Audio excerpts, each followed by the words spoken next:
बोल है और आपको खबर देते हैं कुछ ई कॉमर्स की दुनिया से कि दुनिया अब तेज़ी से ई कॉमर्स की जानिब बढ़ रही है, लेकिन वहीं पाकिस्तान में भी बेहतरीन मौक़े होने के बावजूद हम ई कॉमर्स में भी अपने कारोबार को तकरीबन तबाह कर चुके हैं, जिनकी कई वजूहात हैं, जैसे कि पाकिस्तान में इजाफी टैक्सों का निज़ाम, क्रेडिट कार्ड की बंदिश, बैरून मुल्क पेमेंट्स की बंदिश और सोने पे सुहागा ये है कि पाकिस्तान में अमेज़ॉन समेत दीगर कई प्लेटफॉर्म्स हैं जिसमें डिफरेंट चीज़ें आप परचेज़ कर सकते हैं और चीज़ों की डिलीवरी के मसाइल हैं। कई शिकायत ऐसी भी हैं कि वक्त पर डिलीवरी नहीं होती है, आप पेमेंट ले लेते हैं लेकिन फिर जो प्रोडक्ट है वो आपको डिलीवर नहीं होता या दिखाया कुछ जाता है निकलता कुछ, और ऐसे मामलात हैं जो सिर्फ ना कि कौम को तकलीफ में डाल रहे हैं बल्कि हमारे मुल्क को भी बदनाम कर दिया है।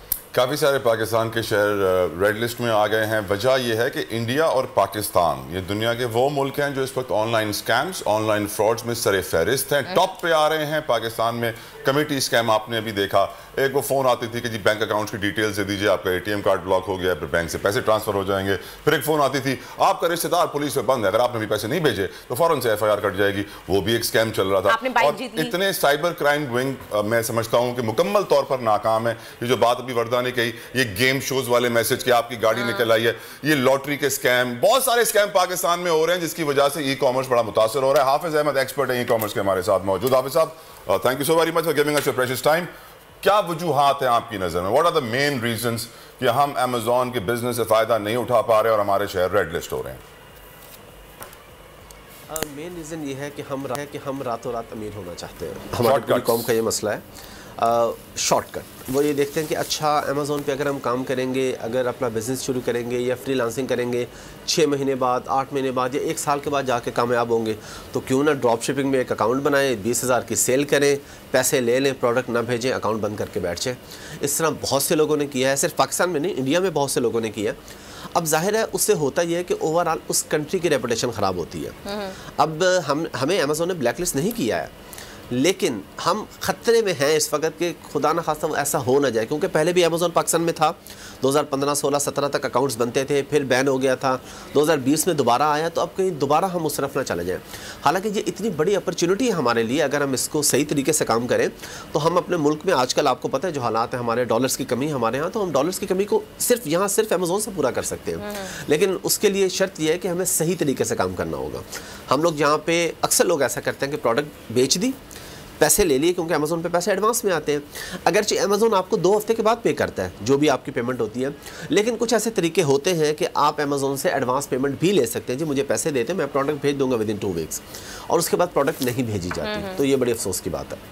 हाफिज साहब, रेड लिस्ट में पाकिस्तान के कौन कौन से शहर हैं अभी? नहीं, ऐसा कुछ नहीं है, ऐसी कोई ऑफिशियल न्यूज़ नहीं है। अमेज़ॉन का ऐसा कोई मीडिया सेल नहीं है जो ये बताता हो कि जी पाकिस्तान के ये शहर रेड लिस्ट पे है। लेकिन ये हमने खुद से बनाया हुआ है, और सुनने में आया है कि मियां चुन्नू ऑफिशियली रेड लिस्ट में शामिल है अमेज़ॉन की। नहीं, अमेज़ॉन की तरफ से ऑफिशियली रेड लिस्ट पे नहीं है, लेकिन सब लोग ये कहते हैं मियां चुन्नू, वो इस वजह से है कि ड्रॉप शिपिंग का सबसे ज्यादा काम मियां चुन्नू में होता है, ये पूरे पाकिस्तान को पता है। तो जाहिर है जहाँ पे सबसे ज्यादा काम होता है, नहीं ऑफिशियली ऐसा कुछ नहीं है, ऑफिशियली रेड लिस्ट पे शामिल नहीं है। अमेज़ॉन की तरफ से ऐसा कुछ नहीं है कि मियां चन्नू का बंदा है तो उसका अकाउंट नहीं बनेगा। ये कुछ मैं आपको इस चीज़ पे थोड़ा क्लियर कर दूं कि ये चीज़ें इंडिया में हमारे खिलाफ कंपेन भी चलाई जा रही है पाकिस्तान के खिलाफ ना। अच्छा। क्यों, हालांकि फ्रॉड में वो हमसे ज़्यादा आगे हैं, लेकिन वो बिला वजह ये काम करते रहते हैं। अमेज़ॉन का ऐसा कोई मीडिया सेल नहीं है जिसने बताया कि मियां चन्नू रेड लिस्ट पे है। लेकिन हम जो लोग अमेज़ॉन पे काम करते हैं हमें पता है कि मियां चन्नू में ज़्यादा लोग हैं। इशू ये अभी रिपोर्ट ये भी हो रहा है कि जो लोग ई कॉमर्स सिखाते हैं, हम जानते हैं कि जो टैक्स एक्सपर्ट्स होते हैं ना, वो टैक्स एडवाइजर्स भी होते हैं, वो बताते हैं बड़ी बड़ी कंपनियों को किस तरह तुम टैक्स से पैसा बचा सकते हो, यहाँ से निकालो ये करो, यहाँ से निकालो ये करो। उसी तरीके से जो ई कॉमर्स के सिखा रहे हैं ना, वही ई कॉमर्स के शॉर्टकट्स भी बता रहे हैं, पढ़ा रहे हैं, प्रमोट कर रहे हैं। यानी सुना है जी 2 नंबर तरीके से LC, 2 नंबर तरीके से IP, बाहर का एड्रेस, बाहर का नाम। आप अग्री करेंगे इस नैरेटिव से या नहीं? आप बिल्कुल ठीक कह रहे हैं, ऐसा है और ऐसा नहीं होना चाहिए। इसके लीगल वेज भी हैं। पाकिस्तान में बैठ के आप यूएस में एलएलसी खोल सकते हैं 100% लीगल वे में। पाकिस्तान में बैठ के आप यूके में लिमिटेड कंपनी खोल सकते हैं 100% लीगल वे में। आप कभी अमेरिका नहीं गए, कभी यूके नहीं गए, कोई मसला नहीं। अकाउंटेंट हायर करें, वो वहाँ पे आपकी कंपनी खोलेगा, बैंक अकाउंट खोलेगा, तो सीधे रास्ते भी तो मौजूद है ना। तो फिर आईपीएस चेंज करके या उल्टे रास्तों से काम करने की ज़रूरत नहीं है हमें। हर चीज़, कोई भी चीज़ है उसका हमेशा एक सीधा रास्ता मौजूद होता है। हम सिर्फ छोटे से शॉर्टकट के चक्कर में वहाँ पे जाते हैं। बिल्कुल आप ठीक कह रहे हैं, पाकिस्तान में ऐसे लोग भी हैं जो ये चीज़ें प्रमोट कर रहे हैं, बता रहे हैं, लेकिन ये बहुत शॉर्ट टर्म है। उसका मसला क्या होता है, नुकसान उसका क्या होता है। अब आपने जो बातें की आज हमारे प्रोग्राम में, बहुत से लोग अब ये देखेंगे, वो कहेंगे अच्छा यार ये फ्रॉड होता है, फ्रॉड होता है, मैं ये काम करूँ ही ना। इसकी वजह से जो लोग, बहुत सारे लोग बोलेंगे फ्रॉड होता है, यही करना जरूरी है। हाँ बिल्कुल, ये भी है, ये भी बात ठीक है।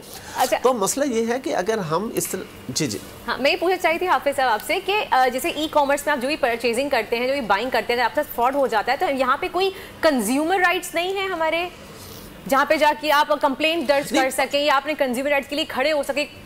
ये कुछ भी नहीं है कि ई कॉमर्स में हमेशा सुनने में आता है यही, फिर आप जाते हैं। ह्यूमन राइट्स नहीं है, कंज्यूमर राइट्स कहाँ से आएंगे? नहीं, कंज्यूमर राइट्स हैं पाकिस्तान में, कंज्यूमर कोर्ट्स हैं, लेकिन मसला ये लोगों को पता नहीं, अवेयरनेस नहीं। लेकिन हम यहाँ पे बाइंग की बात ही नहीं कर रहे हैं। आप पाकिस्तान में बैठ के अमेज़ोन से अगर बाई करते हैं तो अमेज़ोन ठीक चीज़ भेजेगा। हम लोग जब यहाँ से भेजते हैं अमेरिका यूके में, तो यहाँ पे लोग गलत चीज़ भेजते हैं, वहाँ से चीज़ हमेशा ठीक आती है। अमेज़ोन के प्लेटफॉर्म से चीज़ें, हाँ पाकिस्तान में आपकी बात बिल्कुल ठीक है, लोग फेसबुक इंस्टाग्राम पे ऐड देखते हैं, चीज़ मंगवा लेते हैं। जी जी बिल्कुल, चीज़ मंगवा ली है, अब मंगवाया कुछ था, आया कुछ। प्लेटफॉर्म्स है ना जहाँ पे आपको बहुत बड़े बड़े फ्रॉड्स हो जाते हैं, दिखाया कुछ जाता है, क्वालिटी कुछ बताई जाती है, जब निकलता है तो वो डब्बा गोल। 100% एग्री। अब हम प्लेटफॉर्म के नाम नहीं लेंगे, आप बिल्कुल ठीक कह रही हैं, ऐसा हो रहा है पाकिस्तान के अंदर। अब उससे हो क्या रहा है, इवेंचुअली हम अपने मुल्क का नाम खराब कर रहे हैं ना। बाहर के लोग पाकिस्तान में आके क्यों इन्वेस्ट करेंगे जब उन्हें पता हो कि अच्छा यहाँ पे बायर भी अब्यूजिव है। आप सिर्फ सेलर को नहीं कह सकते, बायर भी ऐसा करते हैं कि चीज़ ठीक मिल गई है फिर भी कंप्लेन कर दी, या बिला वजह फ्रॉड कर लिया। अमेज़ोन से चीज़ मंगवाई, कहा जी मुझे मिली ही नहीं है, या कह दी मुझे तो गलत मिली है, अमेज़ोन की उस पर अब रिफंड मिल जाता है अमेज़ोन की तरफ से ना। अमेज़ोन की एक पॉलिसी ऐसी है। तो बायर और सेलर दोनों अब्यूजिव है हमारे, हम किसी एक को जिम्मेदार नहीं ठहरा सकते इसके अंदर। सही। हाफिज साहब मुझे ये बताइए, इस वक्त अमेज़ोन ने पाकिस्तान को बैन किया हुआ है, बिजनेस हो रहा है नहीं हो रहा है? बिल्कुल बैन नहीं किया हुआ, बिजनेस हो रहा है। पाकिस्तानी डिटेल पे आपके अमेज़ोन का अकाउंट बन रहा है, आप पाकिस्तान से बैठ के अमेज़ोन पे काम कर सकते हैं। और ख़ास तौर पे जो हमारी यंग जनरेशन है उनके लिए मैं बात करूँगा, वो तो फ्रीलांसिंग कर सकते हैं ना, उनको तो कोई इन्वेस्टमेंट नहीं चाहिए। वो किसी अपवर्क और फाइवर दुनिया की सबसे बड़ी वेबसाइट है जहाँ पे आप जाके अपने सर्विसेज सेल करते हैं। वहाँ पे आप जाते हैं, अपने सर्विसेज बेचते हैं, आपके पास क्लाइंट आता है, वो कहता है मुझे बताएं मैं अमेज़ोन पे क्या बेचूँ। आपको प्रोडक्ट हंटिंग की टेक्निक आती है, आप उसको बता देते हैं, उससे अपने पैसे ले लेते हैं। एक बंदा आता है, वो कहता है जी मैंने ये कप बेचना है, मुझे सोर्स करके दे दें। आप अली बाबा दुनिया की सबसे बड़ी वेबसाइट है होलसेल की, वहाँ पे जाते हैं, उधर से। अच्छा ये बताइए हाफिज साहब, ये जो पाकिस्तान हाफिज साहब ये जो वर्चुअल असिस्टेंट होते हैं जो आपकी मदद करते हैं, पाकिस्तान की रेटिंग दुनिया में सबसे कम है क्या इन वर्चुअल असिस्टेंट की? सबसे ज्यादा हम रेड लिस्ट हुए हैं क्या? नहीं, अमेज़ोन की अगर आप वर्चुअल असिस्टेंट पे जाते हैं, बिल्कुल प्रॉब्लम्स हैं, लेकिन इतने नहीं है अभी भी। जो ठीक काम कर रहे हैं वर्चुअल असिस्टेंट, जो अमेज़ोन के सर्विसेज प्रोवाइड करते हैं, जिनकी मैं बात कर रहा हूँ, आप अभी अपवर्क खोल लें और अपवर्क पे जाके अमेज़ोन VA लिखें, आपको टॉप 10 में 7-8 पाकिस्तानी मिलेंगे, अच्छी रेटिंग के साथ मिलेंगे। ख़राब लोग हैं मैं मान रहा हूँ, लेकिन अच्छे लोग भी हैं। अब ये आपके ऊपर है कि आप एक दफ़ा आएँ, अकाउंट बनाएं, $100 लेके गायब हो जाए, या आप लॉन्ग टर्म चलें और फिर हज़ारों नहीं लाखों डॉलर कमाएं। ये तो अब हमारे ऊपर है ना, ये काम करने वाले के ऊपर है। लेकिन वर्चुअल असिस्टेंट में आप अच्छे पैसे कमा सकते हैं अगर आप ईमानदारी से काम करें। लेकिन आपकी गुफ्तगू सुनने के बाद मुझे ये लग रहा है कि अमेज़ोन पे जाकर हमें लेने के देने पड़ गए। हमने 2-4 रुपए तो कमा लिए, लेकिन कहते हैं ना प्राइसलेस इज्जत गवा दी है। बिल्कुल आप ठीक कह रहे हैं, बिल्कुल। पूरे पाकिस्तान में और बाहर की दुनिया में भी जो ग्रुप्स हैं उनके अंदर ये बात हुई है कि पाकिस्तान में इतने बड़े फ्रॉड हुए हैं, लोगों ने ड्रॉप शिपिंग के नाम पे बड़ा बड़ा फ्रॉड किया है। अब ड्रॉप कोई रेगुलेटरी बॉडी जो इन फ्रॉडियों को पकड़े, हाफिज साहब कौन होगी जो इन 2 नंबर लोगों को पकड़े? कोई है रेगुलेटरी बॉडी इसकी? देखें, रेगुलेटरी बॉडी उस वक्त पकड़ेंगे ना जब उसे कोई कंप्लेन करेगा। अब पाकिस्तान में इतना तो अच्छा सिस्टम नहीं है कि हमारे इदारे उठें और बगैर कंप्लेन के जाके बंदा पकड़ लें। अब या तो अमेज़ोन डायरेक्ट कंप्लेन करे कि जी ये आपके बंदे हैं जिन्होंने फ्रॉड किया, फिर वो यहाँ तक आएगा। ये बड़ा मुश्किल काम है, इतना आसान नहीं है। अच्छा हाफिज साहब ये बताइए, हमें खुद ही ठीक होना पड़ेगा। हमारे व्यूवर्स भी देख रहे हैं, मैं चाहूंगी कि आप थोड़ा सा आसान अल्फाज में बताएं हमारे व्यूवर्स को कि सही तरीका काम करने का क्या है अमेज़ॉन में, अगर आप लॉन्ग टर्म बेस पे काम करना चाहते हो। जो फ्रॉड कर रहे हैं वो लोग, उनसे कैसे बचा जाए, कैसे आइडेंटिफाई किया जाए? देखिए, सबसे बेहतर जो मॉडल्स हैं अमेज़ोन पे वो 2 हैं।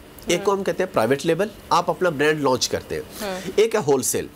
होलसेल क्या है कि आप किसी भी ब्रांड की चीज़ पकड़ते हैं, उनसे होलसेल रेट पे लेते हैं और अमेज़ॉन पर ही रिटेल में बेच देते हैं। पाकिस्तान में बैठे हुए अमेरिका में ख़रीदी, अमेज़ॉन के वेयर हाउस वहीं से भिजवा दी, वहाँ से आगे बायर्स को चली जाती है, अमेज़ॉन डिलीवरी करता है, आपको किसी काम की ज़रूरत नहीं है। एक है कि आप वही प्रोडक्ट, आपके पास कोई मोबाइल है, आप कहते हैं मैंने अपने नाम से, बोल के नाम से, ये अपना बोल का अपना मोबाइल आएगा, हम अपना ब्रांड बिल्ड करेंगे अमेज़ॉन पे। ये एक लॉन्ग टर्म बिजनेस है जिसमें मार्केटिंग स्ट्रेटेजीज होती है, आप सेल्स लेके आते हैं, आस्ते आस्ते ब्रांड बनता है, बहुत अच्छा बिजनेस है। लेकिन ये दोनों वो काम है जिसके लिए आपको पैसे चाहिए। पाकिस्तान में पहले ही बेरोजगारी, लोगों के पास पैसे नहीं है, तो उन्हें हम कहते हैं कि आप बने वर्चुअल असिस्टेंट, आप करें फ्रीलांसिंग। फ्रीलांसिंग में हम सिर्फ अमेज़ॉन की बात नहीं कर रहे, ग्राफिक डिज़ाइनर ले लें, जो यूट्यूब का जिनको एसईओ का पता है वो एसईओ का काम देख लें, वेब डेवलपमेंट है, अमेज़ॉन में प्रोडक्ट हंटिंग है, सोर्सिंग है, कोई भी सर्विस है दुनिया की, आप वर्क पे जाएं, बताएं मुझे ये काम आता है। कोई भी ऐसी स्किल और सर्विस आपके पास होनी चाहिए जो आप वर्चुअली सेल कर सकें, जिसके लिए आपको किसी को ऑफिस ना जाना पड़े। आपको व्हाट्सएप पे एक मैसेज आता है या ईमेल आती है कि जी मुझे मेरी कंपनी का नाम है, लोगो डिज़ाइन कर दें।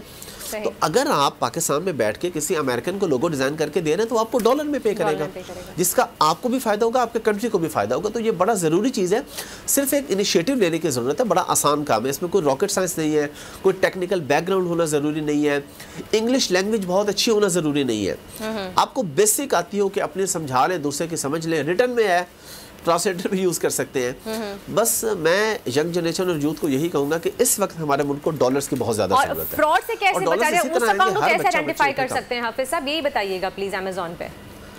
देखिए, जब आप एज अ फ्रीलांसर काम कर रहे हैं ना, जी मैं आपको बता रहा हूँ, जब आप एज अ फ्रीलांसर काम कर रहे हैं तो अगर फॉर एग्जांपल आपने होलसेल में किसी से लेना सामान, उसका बड़ा आसान तरीका होता है। इवन अगर अमेज़ॉन से भी लेते हैं, आप रिव्यूज़ देखते हैं, उसकी रेटिंग देखते हैं कि कितना पुराना है। जो नए सेलर्स होते हैं ना वो ऐसा करते हैं, पुराना सेलर ऐसा नहीं करता।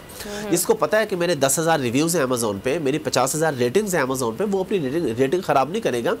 ये रेटिंग और रिव्यूज़ बहुत बड़ी इन्वेस्टमेंट होती है। तो फ्रॉड से बचने का सबसे अच्छा तरीका है कि जाके उसके रिव्यूज़ देखें सेलर कितना पुराना है। जो 2, 4, 6 महीने 8 महीने वाला सेलर है, आप उससे ना परचेज करें होलसेल में। सही। आप किसी पुराने सेलर के साथ काम करें जिसके रिव्यूज़ अच्छे हो, रिव्यूज़ चेक कर लें, आप फ्रॉड से बच जाएंगे। फेक रिव्यूज़ भी तो होते हैं हाफिज साहब। जी बिल्कुल होते हैं, लेकिन 10 साल 5 साल 6 साल जिसको हो गया हो उसको इतने रिव्यूज़ नहीं होते। फेक रिव्यूज़ सिर्फ स्टार्ट वाला लेता है। कोई भी बंदा 3, 4, 5 साल इन्वेस्टमेंट नहीं करेगा, फेक रिव्यूज लाने में पैसे लगते हैं। अग्रीड, यानी कि आप टाइम देंगे किसका अकाउंट कितना पुराना है, इन्वेस्टमेंट नहीं करता रहेगा। सही, थैंक यू सो मच हाफिज अहमद साहब हमारे साथ मौजूद थे, थे बहुत बहुत शुक्रिया। ई कॉमर्स के एक्सपर्ट ने हमें बता दिया कि जब भी आप कोई चीज़ परचेज करना चाहते हैं ऑनलाइन, तो आप ये ना देखें कि रिव्यू से बेहतर है आप देखें कि उनका अकाउंट कितना पुराना है, क्योंकि 6-8 महीने पहले अगर अकाउंट खुला होगा तो डेफिनेटली सी बात